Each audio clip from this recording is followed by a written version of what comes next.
Retired supreme court के chief justice ने एक टीवी के कॉन्क्लेव में जाकर कहा, सुप्रीम कोर्ट के बारे में, अदलिया के बारे में कहा, judiciary is in RAM shackles, court को जाने की कोई जरूरत नहीं है, क्या होगा वहां, क्या मिलेगा, वो तो खाली कॉरपोरेट लोगों को जिनके पास करोड़ों रुपया है। अरे गोगोई एमपी साहब अब चीफ जस्टिस नहीं रहे, बोल सकते हैं उनको, कोई कंटेम नहीं होता, बोल सकते अरे गोगोई, ए Gogoi, mister Gogoi and MP. क्या गोगोई का वो बयान अगर मैं कह देता कि भारत की judiciary is in RAM shackles, तो पूरे टीवी चैनल, भारत के पूरे टीवी चैनल दिन रात वही चलाते, देखो एक और भड़काऊ भाषण दे दिया, अब तो इसको अदलिया पे, जजेस के ऊपर, कोर्ट के ऊपर भरोसा नहीं है, क्या बात है, वैसी खूब चलाते, बाजा बजाते, एक एक टीवी एंकर अपने आप को चीफ जस्टिस बना लेता।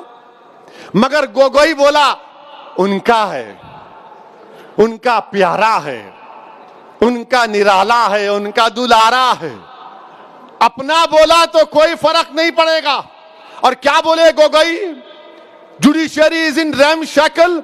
अच्छा, रैम शैकल का मतलब उर्दू में देखा मैं, उर्दू की डिक्शनरी निकाला तो रैम शैकल का मतलब यह है खराब, बर्बाद शुदा, शिकस्ता, खस्ता हाल।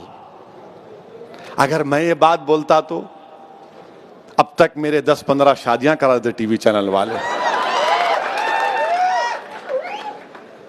और शादी को चाहे वो कोई भी रहो, ये देखो ऐसा बोले, गोगोई बोला तो कुछ नहीं, judiciary is in RAM shackle. अच्छा गोगोई साहब, हाँ गोगोई क्या बोला सुनो, बोल सकते हो उसको, अब जमहूरियत है, फ्रीडम ऑफ एक्सप्रेशन है, अब लॉर्डशिप नहीं बोल सकते उनको, अभी नहीं है ना, उन्होंने आम आदमी हो गए, उन्होंने ऊंची कुर्सी बैठे बोलेंगे माय लॉर्ड, मी लॉर्ड, अब नहीं बोल सकते, आओ गोगोई बोलेंगे, रंजन गोगोई उनका नाम है।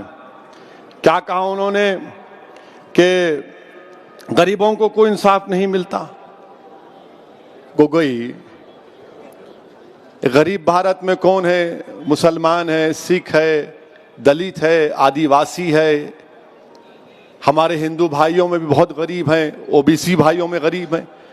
आप ये कहना चाह रहे हैं कि आप चीफ जस्टिस थे, आप ये कहना चाह रहे हैं कि भारत के गरीब अदालत से इंसाफ की उम्मीद खत्म कर ले?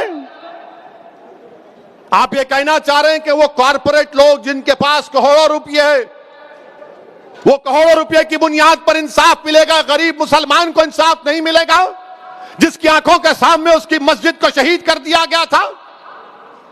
एक सिख को इंसाफ नहीं मिलेगा जिसकी आंखों के सामने उसके बाप के गले में जलता हुआ टायर डाला गया था दिल्ली की सरजमीन पर? उस सिख को जिसके खून से दिल्ली की सरजमीन को लाल किया गया था, उस दलित को इंसाफ नहीं मिलेगा महज इस बिना पर कि वो अपनी शादी पे घोड़े पे निकलता है या मुंह छोड़ता है, उसको मारा जाता है? उस दलित बच्ची से इंसाफ नहीं मिलेगा जिसको खेतों में ले जाकर एक एक नहीं 5-5 लोग रेप करके उसको कत्ल कर देते हैं? उस आदिवासी को इंसाफ नहीं मिलेगा जिसके घरों को, जमीन को लूटा जा रहा है? उस आदिवासी एमपी को इंसाफ नहीं मिलेगा जो एडमिनिस्ट्रेशन के दबाव और उनकी नाटों की वजह से, उसके जुल्म की वजह से उसने खुदकुशी कर ली? बताओ गोगोई, तुम क्या कहना चाह रहे हो? मैं दारुस्सलाम की सरजमीन में खड़े होकर कह रहा हूं कि हमको जमहूरियत पे भरोसा है और रहेगा, हमको अदालत पर भरोसा है और रहेगा, सुप्रीम कोर्ट पे भरोसा है और रहेगा। मगर ये कैसा चीफ जस्टिस था साबिका? और नरेंद्र मोदी जी, आपने कैसे आदमी को एमपी बना दिया? प्राइम मिनिस्टर, आपने तो बहुत बड़ी गलती कर दी। आपने ऐसे आदमी को अपॉइंट किया, सेलेक्ट किया, जो खुद चीफ जस्टिस के कुर्सी पे बैठा था, आज कह रहा एमपी बन के अदालत में कुछ नहीं होता, रैम शैकल्ड है, गरीबों को इंसाफ नहीं मिलेगा। अरे गोगोई को क्यों बनाए मोदी जी आप? आपको कोई और नहीं मिला? क्यों मिला गोगोई? हां, मैं जानता हूं गोगोई को क्यों बनाए आप, मगर ऐसे आदमी को बनाए। अच्छा, आप देखिए, दुनिया के मशहूर constitutional expert Clark Cunningham, William Hobart ने क्या कहा था भारत के सुप्रीम कोर्ट के बारे में? The most powerful court in the world. और शायद गोगोई ने देखा होगा, जानता भी है गोगोई, यही सुप्रीम कोर्ट था जिसने कहा था कि जब गुजरात जल रहा है तो वहां का चीफ मिनिस्टर नीरो की तरह बांसुरी बजा रहा है। यही सुप्रीम कोर्ट ने पूरे एमपीज को, एमएलएस को, इलेक्शन लड़ने वालों से कहा कि तुमको अपने खिलाफ जो क्रिमिनल केस है दिखाना पड़ेगा। यकीनन सुप्रीम कोर्ट में कमजोरियां हैं, मगर एक साबिका चीफ जस्टिस बोलेगा आए कुछ नहीं, कोई भरोसा नहीं, कैसा होगा? और कोई कंटेम नहीं, कोई आवाज नहीं, कोई चीख पुकार नहीं, कोई टीवी पे प्रोग्राम नहीं, ना 6 बजे ना 9 बजे, कुछ नहीं, क्योंकि गोगोई उनका है और ओवैसी गैर है। ये इनकी सियासत है मेरे अजीज दोस्तों और बुजुर्गों। अच्छा, गोगोई ने क्या कहा? कहता है कि हमको $5 ट्रिलियन की इकोनॉमी चाहिए, मगर हमारे पास we want a 5 trillion economy but we have a ramshackle judiciary.